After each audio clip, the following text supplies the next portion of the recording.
Intel made the fastest processors on Earth. Independent reviewers confirmed it. Enterprise buyers wanted Intel chips in every machine they purchased.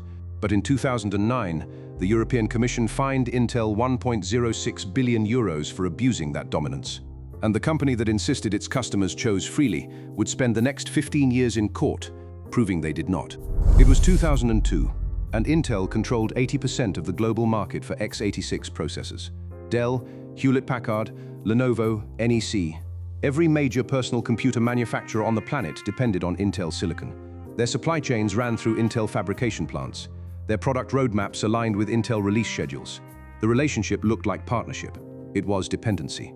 And Intel had found a way to make that dependency permanent.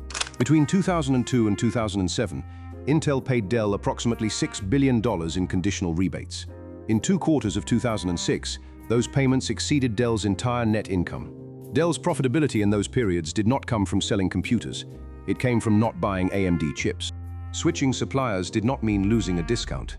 It meant losing the ability to operate as a profitable company. The problem was that AMD deserved those orders. Advanced Micro Devices had spent decades as Intel's only real competitor in the x86 space, and by 2003 their engineers had built something that should have changed the market. The Athlon processor and its server counterpart, the Opteron, were outperforming Intel's Pentium line in independent benchmark after benchmark. Faster clock cycles, lower power consumption, better price per unit of performance. Server administrators published test results showing superior throughput per watt.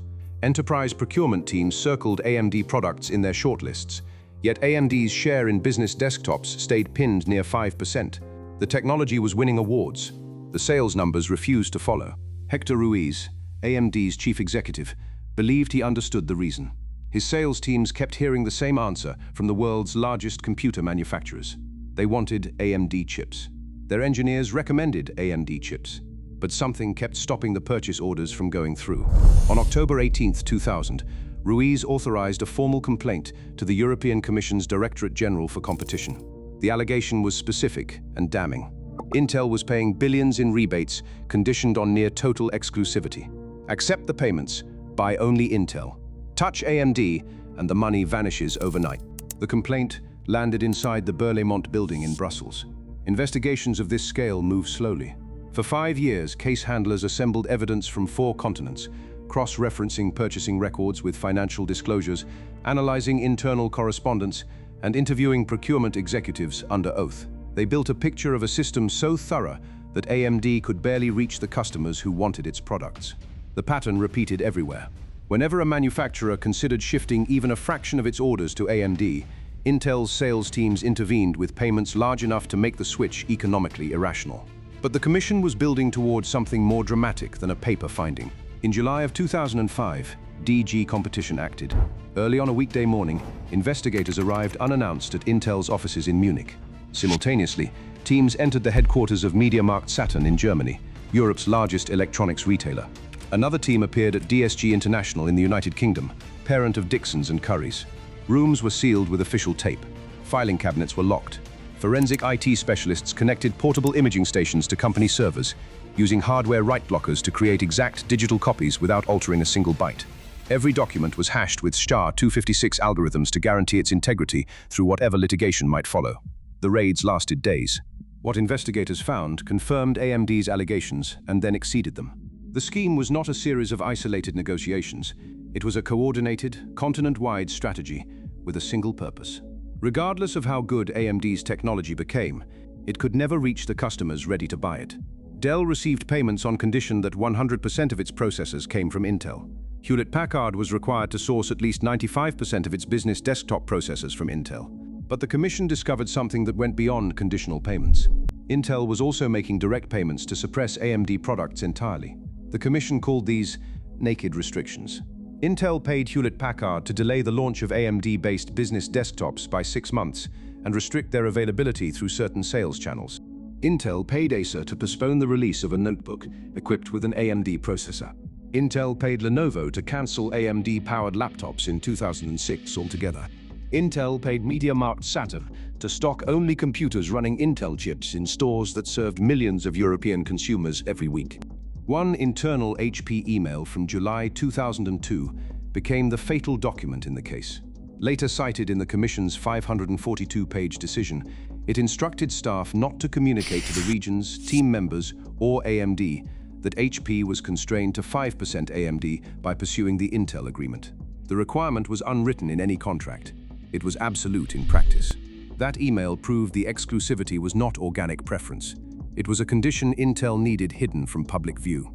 This single piece of correspondence transformed a complex economic argument into a straightforward story of concealment. On May 13, 2009, Competition Commissioner Neelie Kroes announced the verdict. Intel had abused its dominant position in violation of Article 102 of the Treaty on the Functioning of the European Union. The fine was €1.06 billion, the largest antitrust penalty in European history at the time. Kroes stated it directly. Intel has harmed millions of European consumers by deliberately acting to keep competitors out of the market for computer chips for many years. Paul Otellini, Intel's chief executive, rejected the ruling publicly. He insisted there had been absolutely zero harm to consumers and that Intel never stopped AMD from selling its products anywhere in the world. If you are finding this investigation as disturbing as I did, consider subscribing. I publish a new case every week. Intel's lawyers launched an appeal that would outlast the very market the case was meant to protect. In June of 2014, the General Court in Luxembourg dismissed the appeal entirely, ruling that Intel's rebates were abusive by their very nature. But Intel's legal team identified something the Commission had not fully addressed: the as efficient competitor test. If a hypothetical rival matching Intel's efficiency could still have competed profitably despite the rebates, then the rebates caused no real harm. Intel argued the Commission never proved this test was failed. The argument seemed academic at first. It would prove devastating. In September of 2017, the Grand Chamber of the Court of Justice agreed with Intel's position. The General Court had erred in its analysis. When a dominant company submits evidence that its conduct was not capable of restricting competition, courts must examine all relevant circumstances, including economic modeling. The case was sent back for fresh analysis, but the Commission's original economic evidence was now a decade old, constructed for a legal standard that no longer applied. The analytical framework had shifted beneath the regulator's feet. 5 more years of litigation followed. In January of 2022, the General Court annulled the fine in its entirety. The Commission's analysis was incomplete. It did not establish to the requisite legal standard that the rebates at issue were capable of having anti-competitive effects. Intel received €515 million in interest for the years the fine had been held on deposit. Yet the Commission refused to concede the broader case. In September of 2023, it reimposed a fine of €376 million, targeting only the naked restrictions, the direct payments to suppress AMD products. These, the Commission maintained, were abusive regardless of any economic efficiency test. In October of 2024, the Court of Justice confirmed it. The naked restrictions stood as abuse by their very nature. The conditional rebates, the original centerpiece of the investigation, were gone from the final judgment entirely. 24 years elapsed between AMD's complaint and the final ruling. The processors that were suppressed became obsolete long before any legal remedy arrived. The personal computer market that Intel distorted gave way to smartphones, tablets, and cloud computing. AMD settled privately with Intel in 2009 for $1.25 billion. The millions of Europeans who paid more for computers because competition was artificially restricted received nothing. What survived is the legal architecture.